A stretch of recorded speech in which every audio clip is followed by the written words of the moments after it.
Welcome, everyone, to Game Over Calgary, following a 3-1 win for the Calgary Flames tonight over the Florida Panthers. My name is Peter Klein. Thank you all very much for tuning in today. Remember, while you're here, you may as well just slide the mouse over, I'm going the wrong way, just a little bit, and give us a like, and a subscription, a subscribe, whatever. We are very close to 100,000 subscribers, and that would be super awesome. So please do those things. So the Flames pick up a win tonight over the Florida Panthers. We will get into what went well, what didn't and isn't, and then we'll get to your questions in the presser at the end of the show. My name is Peter Klein, as Conrad pointed out in the chat, just me tonight, but hopefully you guys are as hype as Conrad is for this one today. So let's get into it.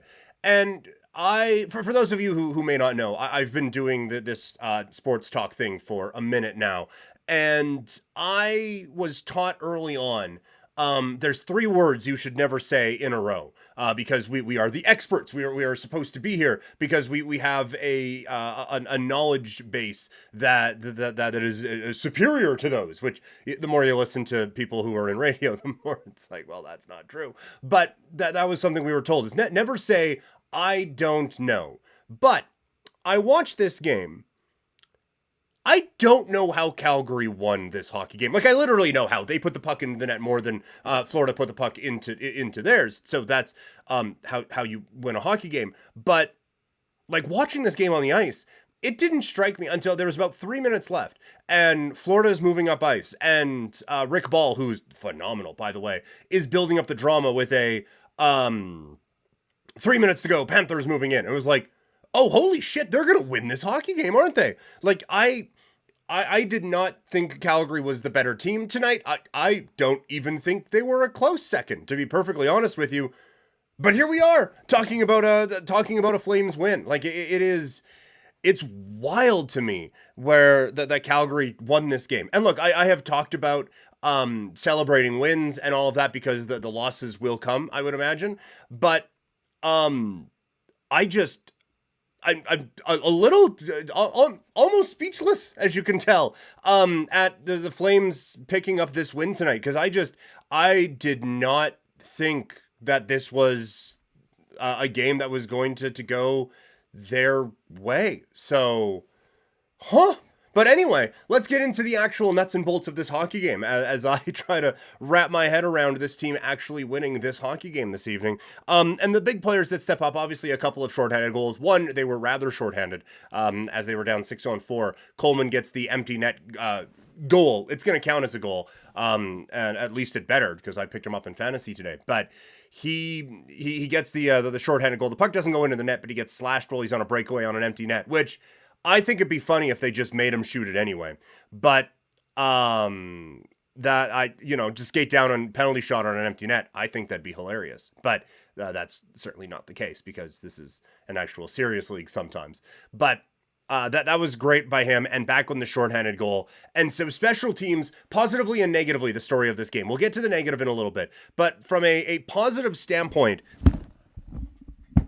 dropping mics all over the place. Apologies. From a positive standpoint, this was like the Flames penalty kill came up with a couple of big plays, and it's Backlund and Coleman who, for so much this season, have been a couple of the strongest players that the Flames have had. And we have said for a while that you can put whoever with Backlund and Coleman, and they're going to thrive in that situation. We'll get to their current line mate in a little bit and discuss that particular theory. But overall, those guys have been great. And so they come up with the big plays in this one. I guess specifically Backlund, although Coleman's does ice this game away. But Backlund, that is what you want from a captain, right? Like there are other things off of the ice, but in terms of what we as fans and spectators can see, that's what you want from your captain. Game is tied, game's on the line. It feels like all the momentum is on that on the other team's side because they have been respectfully kicking the shit out of you for about 45 minutes in this hockey game, and Backlund comes up with the play, breaks in and scores. Like, that is leading by example 101. And I'm not saying he did this the whole game, but it's something I have been begging for from a Flames player, basically since the inception of Game Over Calgary, a couple of seasons ago, late before the Flames went to the playoffs, which tells you how long we've been doing it. But it's waiting for someone to step up and be like, hey guys, let's not lose tonight, huh? We're here, may as well win. And that felt like what Backlund and Coleman did in the third period, where they were just like, you know what? We got this, let's roll. Now, it'd be nice if they did that on the fucking power play, but on the penalty kill, they came up with the big plays that make it happen. And it is, I think there are bigger picture questions to be had, especially with Coleman. And maybe we'll have them here in a little bit, but with Backlund and Coleman, like those have just been two steadying forces. And Backlund especially, he's the captain. KQ in the chat, Captain Backs. Like that was huge. And then just the outlet of emotion after. Like I think this game meant something to these guys. You know, like I don't think games against the Panthers from here on in are just going to be 1 or 2 of 82. Given the intensity around things with Matthew Tkachuk, how he left. Backlund played with Tkachuk a lot when those guys were on the Flames. And so I'm not going to infer anything about how Backlund feels about that, but I do think in getting ready for this game, this didn't feel like just a regular game against an Eastern Conference opponent on a Monday night in December. This one felt a little bit more, and you can see that when Backlund lets out that roar after he scores the goal that gives this team the win. That was really, really great to see. And the thing that I like right now for the Flames is it's different guys, it feels like every night. You know, like Backlund and Coleman are kind of steady, but I feel like they elevated tonight. Last game, it's Sharon Govich getting a goal. It's Zari coming up with a big moment late. It's Kadri coming up with big plays. It's Weegar. It's Hannafin. You have a number of players. Even Lindholm will mix in a good play every now and then. You'll have guys step up in big time roles to carry this team to somewhat of a, whether it's a victory or it's a comeback or an overtime loss or whatever it is.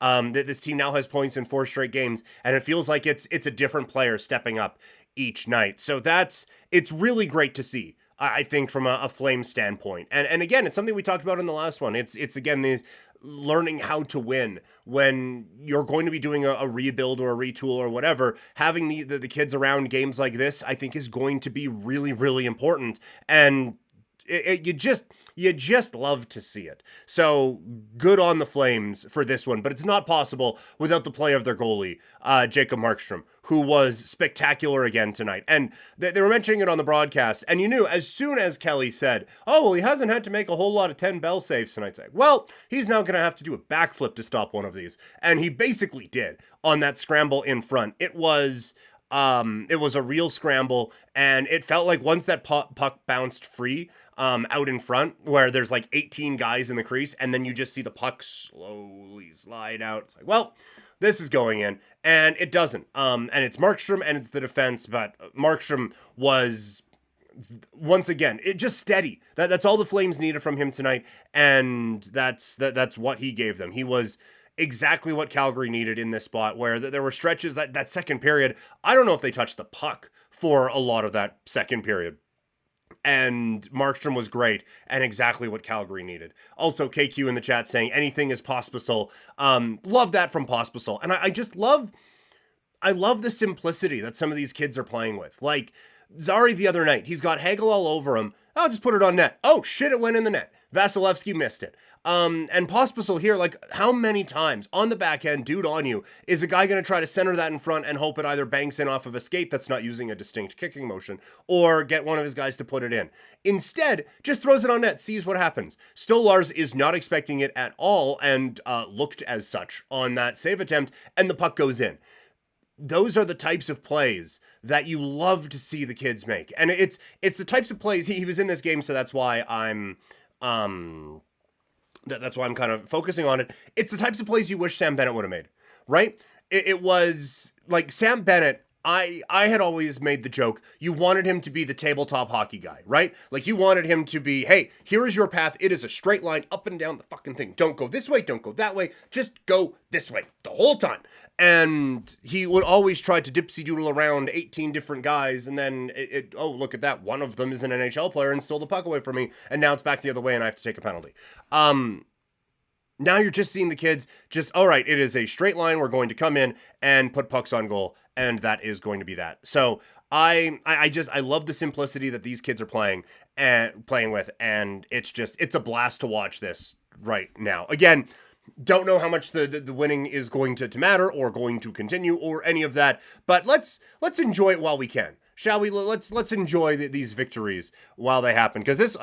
Like, again, I didn't think the Flames played particularly well tonight, but I thought it was a pretty good hockey game tonight down at the Saddledome. Once again, thank you all for tuning in on this one on your Monday night. Remember to like this video, subscribe to the channel, and share it with your friends. We got a good crew going in the chat tonight, so let's keep that rolling and invite some more people in here so we can have more good times talking about this Calgary Flames hockey team. One more time, like the video and subscribe to the channel. Now, 'twas not all positive, in Calgary this evening, as there were some frustrations on this night. And the first is now continues to be the biggest issue, and that is Jonathan Huberdeau. It's now no goals in his last, I believe, 14 games. I think they threw up the stat that he has 18 shots in that time. It was the most predictable thing on this planet that odd man rush, Huberdeau was going to pass it. The entire hockey-knowing world knew in that instance that puck wasn't going to go in on net. Stolars may as well have gone and taken a coffee break, because that puck was not going, like, we sometimes say, oh yeah, cheat over to the shooter. Just go to the far post. Like, don't even bother, because he's not shooting the puck right now. And I don't know how you change that, because the instructions seem so simple. Hey, shoot. That's all you need. All you need. Just shoot it more. Things happen when you put the puck on net. We've seen that. Like, he has seen that. Remember when the Flames, one of the other times where the Flames power play was struggling, where, who was it against? I think it was it Seattle? Where he just grabbed the puck and threw it on goal and it went in. Like, yeah, it was through Grubauer. He just gets the puck and just like turns and just spins and throws it on net. Almost before his brain could take over and be like, no, don't shoot. We don't do that. He just turned and fired and put the puck in the net. It's like, that should have been the breakthrough for him. You see, like, when you put that on net, things happen, right? Or rebounds happen. This team has gotten pretty good at scoring some of those ugly goals and getting some of those rebound chances. Just shoot. That's all they need you to do. The fancy passes and stuff like that, that's going to open up the more you shoot. Just provide the defense with something that they're not expecting every now and then. If you want to be pass first, fine 70% of the time. But right now, it's like 99% of the time. And it is, I don't know if it's a confidence thing. I don't know if it's stubborn and like, no, I am the playmaker. I'm going to get this back. I don't know what it is, but it needs to fucking gut it out, because it is actively holding this team back. I was thinking about it today, like how, because I do think, they were talking about it on the SDP. I must have been last week. Today's Monday. They were talking about it on the SDP last week about how, like, getting Huberdeau figured out is the most important thing. And it's something I've talked about here for a little bit. He's not going anywhere. Right? Like, we can talk about different pieces that are getting traded. That dude is going nowhere. The buyout's insane. And there isn't a GM walking God's green earth that would take anything less than 3 first-round picks to take that contract on right now. And there's like one team in the league that could do it, just salary cap situation-wise. He ain't going nowhere. They need to, if they want to trade him, they need to rehab him to the point where it would be ridiculous for them to trade him, right? Like, it's not happening for that sort of a thing. So you need to get that figured out. Wherever this team is going to go, he is going to be along for the ride. May as well be good. Hey, So that is such an important thing for them to get figured out. It's why I've suggested trading for Anthony Duclair out in San Jose. He has played with him before. And the thing is, right now, you're kind of running out of options for things to do because the Kadri line is figured, right? Like Pospisil gets a goal tonight. Zari had one the other night. Kadri is engaged. He is rolling. He is playing the best hockey he's played since joining the Calgary Flames. And that top line, like I find Lindholm to be relatively checked out for the most part. And then he swoops in every now and then and makes a couple of good plays. But Sharon Govich is going. The goal streak ends tonight. But Sharon Govich is going and Mangiapane's just kind of there. So like maybe you could try Huberdeau with Lindholm again and just be like, look, you two aren't doing a whole lot, so just don't do a lot amongst yourselves, and then we'll get everything else going. And maybe you put Mangiapane with Backlund and Coleman and hope that kind of sparks them again, and maybe you get 3 lines. But your options are kind of thin for where you put Huberdeau to try to get him going. Everyone else, literally everyone else, who's been put with Backlund and Coleman have all of a sudden had the best stretches of their career with the Flames. Like it is almost undefeated. Death Taxes and Backlund and Coleman are star makers on this Flames team. And the fact that it's not working with Huberdeau is alarming. And I don't know how you get it back. Honestly, the probable answer to how you get it back is you don't. And you just have to accept that you have spent $10.5 million on average third line player, right? Like you've spent $10.5 million on, with all due respect, Joe Colborne. That's basically what you have done.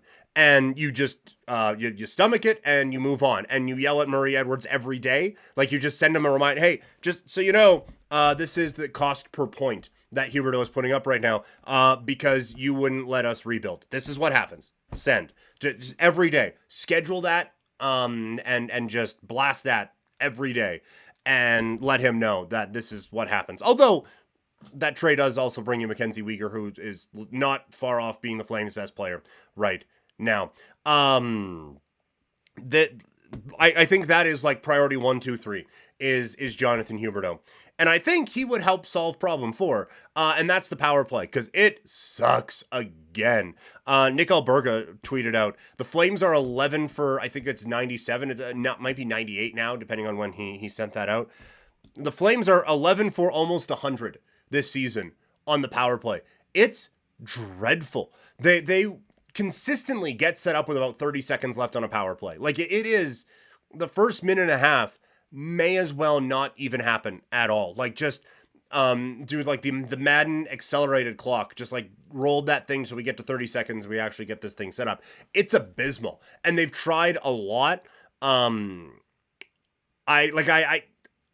can't imagine Mark Savard, offensive savant that he is, goes from being great with the power play in one spot, being great with the power play in another spot, great with the power play in this spot, and he comes to the Flames and just forgot it all, right? Like I simply don't believe that.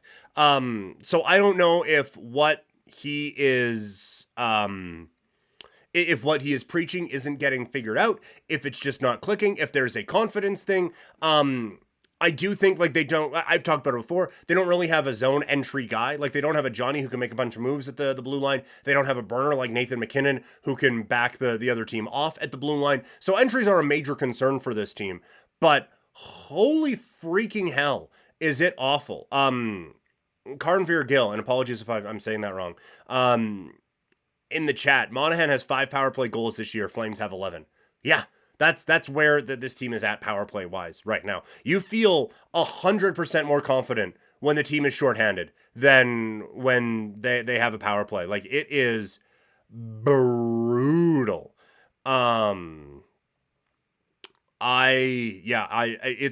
It's real bad right now, and actively holding this team back. They were 0 for 5 again on the night. It was dreadful. Just a couple other things that I thought needed mention on the negative side of things. The power play, the power play struggles are one thing. I think even strength. The fourth line was great the other night. The fourth line kind of got caved in tonight. At least it felt like. I haven't looked at the numbers yet, but just ye old eye test said that fourth line, it felt like a lot of times when the Panthers had the puck in the offensive zone a ton. It was, you look out there, it's like, oh yeah, there's Greer. It was a bad night for the fourth line, and they weren't necessarily rolling, but that was just another one on the negative side that I thought kind of needed to be pointed out there. But focusing on the positives, the Flames pick up a 3-1 win tonight. And it's just, again, like, talking about the kids, man, the consistency is there with Zari, with Pospisil. Sharon Govich was a little quiet tonight, but he kind of got the crash, bang, boom going. It's just, it's every night with one of the kids stepping up in a big time way. You'd like, man, it would be so much more fun if Poirier was healthy right now down in the American Hockey League, because he'd be up with this Flames team, and I think he'd be having kind of a similar impact with this group right now. One more time, this is, I don't want to say warning because that sounds ominous, but this is a heads up to send into the chat any of your presser questions right now. Going to be answering those shortly. While you are sending those in, I will remind you, once you are done typing and pressing enter or hitting send or whatever you do, slide over, hit like, hit subscribe, share these videos with your friends, and help us continue to grow. I have a blast coming on chatting Flames hockey with you guys, even when the Flames aren't very good. I like chatting with all of you guys and would like to chat with more. So let us know, or let everyone know, sending those out. While we're also waiting for a couple, and there's been some messages in the chat already, I want to run this by people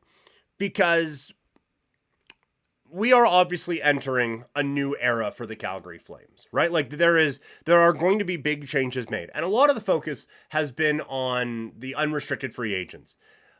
I do wonder, he's been great this year and I love him. And this is not me trying to run anyone out of town. I would take him on my hockey team in a second. I think he is absolutely the type of player you win with. Could there be a trade market for Blake Coleman? He's got 10 goals this season now. That one was shorthanded. He's got at least a couple more shorthanded chances. I'm pretty sure he has another shorthanded goal in there. He has been so consistent and such a big help to this Flames team. And there have been times where, like last year, it was, it's Backlund and Coleman, but it's Backlund. This year, it's Backlund and Coleman, and it's Backlund and Coleman. Like Blake Coleman, I think this is one of the best stretches that he has had as a Flame. And if you want to keep him around to help mentor young kids, that's fine. But I wonder, because so much of this trade market is going to be rentals, I wonder if you kind of strike while the iron is hot, and move him out. And I wonder if you can get actually a pretty decent return because you're getting a couple of, it's not just March, right? Like you are getting a couple of years of Blake Coleman. I wonder if that would be worth something on the trade market. So he is someone who I would absolutely give some consideration to maybe moving if you are going with the blow it up method. Toxic in the chat agreeing with me. I would trade Coleman in a heartbeat with the right move. Carnveer Gill, I think the 3 seasons after this makes it hard unless we retain. I don't know if it does. Like I think that it's 3 seasons, but it's not an unmanageable cap hit by any stretch. And he is someone, like, he checks a lot of boxes, right? He can score for you.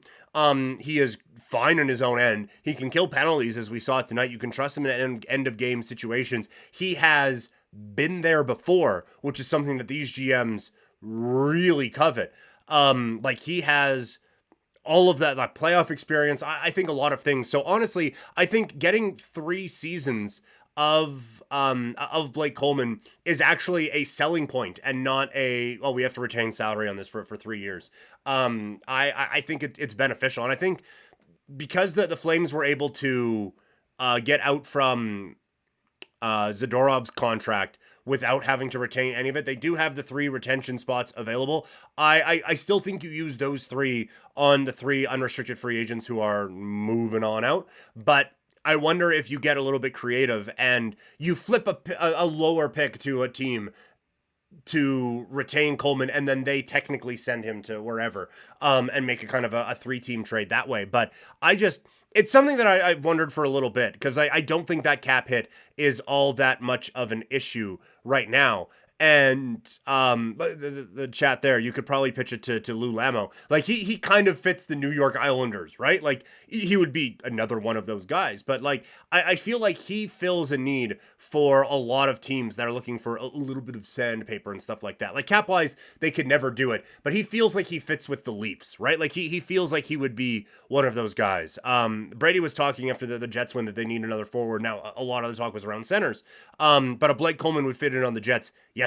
Like he fits everywhere. And we're seeing that now with the Flames because it doesn't matter who they put on that line, they get better. And I think that speaks to the versatility of Blake Coleman. So if Conroy wants a selling feature for Blake Coleman, just these last couple of minutes, just like clip and send that out, like credit us. And while you're doing that, like and subscribe, Connie, if you haven't already. But it's something that I have wondered here. Let's keep going into the chat here.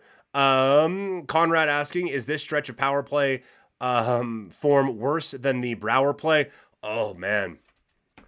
I think it might be. Like, this is getting into, is this stretch of power play the worst ever? Like, it's really, really bad right now. Now, they're only 28th, in the National Hockey League for power play percentage. So it could get worse. But, yeah, it's getting into all-time terrible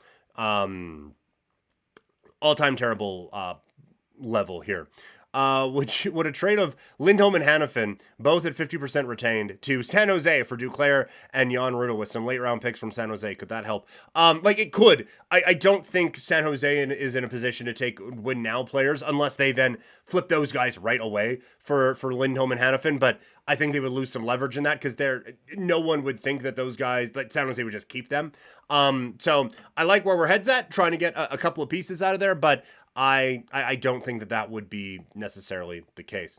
Presser question. Murray Edwards was in the building for this win. Does this mean Hanifin and Lindholm get extended? Yeah, win now team, man. Gotta lock all these guys in. Tanev, lock them in.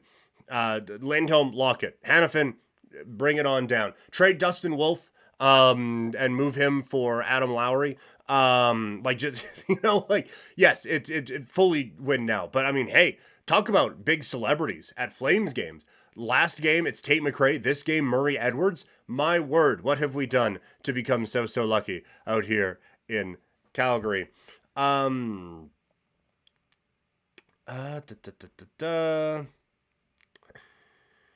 no trade kicks in next season, so now would be the time for that move if they wanted to make it. And I think they would.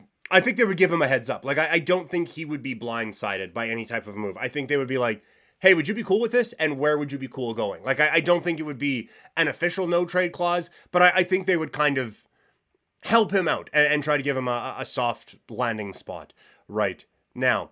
I think we need to get Lindholm off of the team, then sort out Huberdeau. They have showed negative chemistry for 2 seasons now. Yeah, that was his suggestion earlier, that maybe you just put Huberdeau and Lindholm together and just like hope that the two wrongs make a right, and hope that maybe a Sharon Govich gets them going in the right direction. But yeah, no, like I think probably you kind of just keep things the same and hope that Backlund and Coleman can eventually work their magic and make Huberdeau get going. Some stranger asked, how did Huberdeau do? He was tonight. Like, I don't think he did a whole lot to actively hold this team back, but I don't think he contributed to winning all that much this evening. What else do we have here? The fact that the owner being at the game is news here is such a bad look for CSEC. I don't know how uncommon it is, quite frankly. Like it should be more than like once or twice a year, but like not everyone is Mark Cuban, right? Like not everyone is Steve Ballmer, sitting courtside. Like there are a lot of complaints I could have about Murray Edwards.